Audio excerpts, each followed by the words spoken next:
Hello दोस्तों, आपका स्वागत है फिर से एक नए वीडियो में। देखिए, अभी जो पढ़ेंगे प्रथम 5 अभाज्य संख्याओं का क्या माध्य ज्ञात कैसे किया जाता है ना।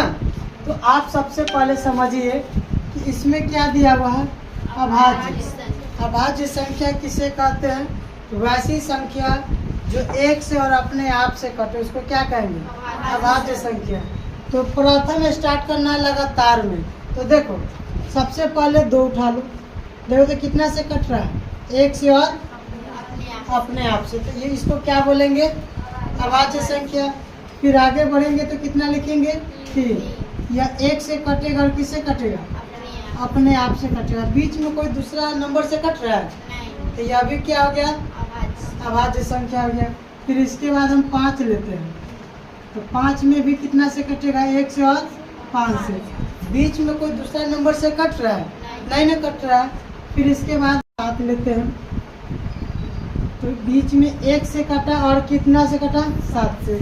इसके अलावा कोई दूसरा नंबर से कट रहा है, नहीं ना कटा। अब 7 के बाद कितना नंबर लेंगे, 11 लेंगे। 11 को देखिए, 1 से काटा और अपने आप से काटा। अब समझो, यहाँ से क्लियर हो गया कि वैसी संख्या जो एक से और अपने आप से कटता है उसको क्या कहते हैं, अभाज्य संख्या कहते हैं। तो इसमें क्या वो कहा है, 5। तो देखो 5 है कि नहीं, गिनो, 1 2 3 4 5 हुआ। अब इसको क्या करना है, माध्य निकालना है। तो नंबर यही ना है, तो माध्य निकालने के लिए फॉर्मूला लिखेंगे और इसको किस क्रम में सजाएंगे, आरोही क्रम में। तो आरोही क्रम में तो सजा हुआ है ना। अब माध्य का फॉर्मूला होता है कि सभी प्रेक्षणों का योग बटे कुल संभव। तो सब नंबर को जोड़ देंगे और जितना नंबर उतना से क्या कर देंगे, भाग कर देंगे। तो देखिए, इसको हम लिख लेते हैं। यह जो नंबर मिला है, क्या मिला है, क्या मिला है, अभाज्य मिला है। अब अभाज्य तो यार वही क्रम में सजा हुआ है। आपको माध्य निकालना है। माध्य का फॉर्मूला क्या होता है, सभी प्रेक्षणों का योग बटा में कुल संख्या। चलिए, अच्छा, योग मतलब क्या होता है, जोड़। योग मीन्स क्या होता है, जोड़। तो इन सभी नंबरों को क्या कर देंगे, जोड़ देंगे। तो देखो, 2 है तो 2 देंगे, बीच में प्लस कितना देंगे, 3 है, बीच में कितना लिखेंगे, 5, बीच में कितना लिखेंगे, बीच में कितना लिखेंगे, 11। अब नंबर गिनो कितना है, 1 2 3 4 5, यानी कुल संख्या क्या हुआ, 5 हुआ। अब इन सभी नंबर को क्या करते हैं, जोड़ देते हैं। तो देखो, 2 में 3 जोड़ो, कितना हुआ, 5। 2 में 3 जोड़े तो 5 में 5 जोड़े तो 10 में 7 जोड़े तो 17 में 11 जोड़े तो 28 हुआ ना। यानी टोटल नंबर 28 आया। और कितना से भाग करेंगे, 5 से। अब इसको भाग देने आता ही होगा, तो भाग दे लो। तो यहाँ 5 से भाग लगाएंगे। तो देखिए, क्या बार में लगेगा, 5 बार में कितना लगेगा, 25। घटाएंगे तो 3। अब बताइए, क्या दशमलव देंगे तो यहाँ 0, 6 5 3। काट करके कितना आया है, 5.6। यही क्या निकला आपका आंसर। किसका निकला है, माध्य का निकला है ना। माध्य निकला है लगातार किसका, अभाज्य का। समझ में आया। ठीक उसी प्रकार से यह लिखा हुआ है, प्रथम 10 अभाज्य संख्याओं का माध्य ज्ञात करें, दिया हुआ है।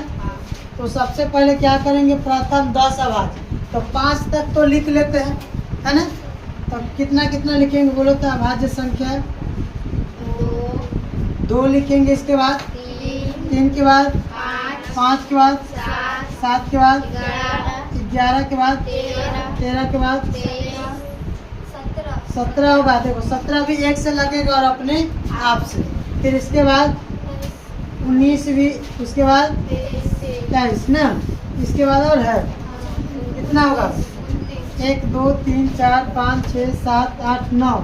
एक और चाहिए तो 29 में। बीच में कोई ऐसा नंबर नहीं है कि जो 1 से कटेगा और अपने आपसे कटेगा, समझ में आया?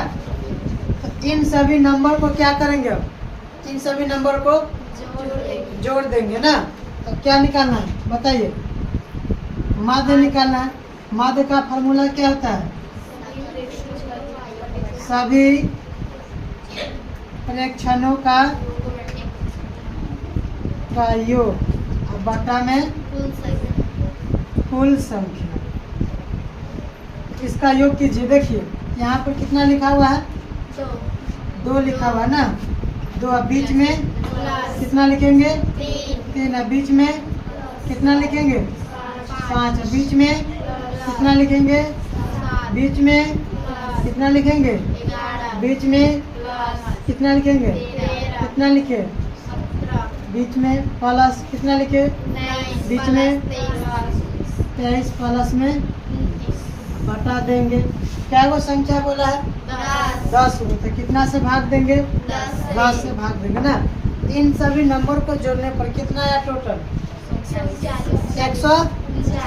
139 है ना। तो लिख लो 139। अब बटा कितना? देखो इसे भाग लगाएंगे, इसे भाग लगाएंगे तो डायरेक्ट आंसर लिख देते हैं 13.9।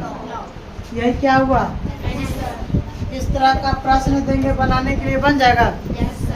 बन जाएगा। तो डियर फ्रेंड्स, इसी तरह की वीडियो देखने के लिए हमारे चैनल को सब्सक्राइब कर लें। मिलते हैं नेक्स्ट वीडियो में।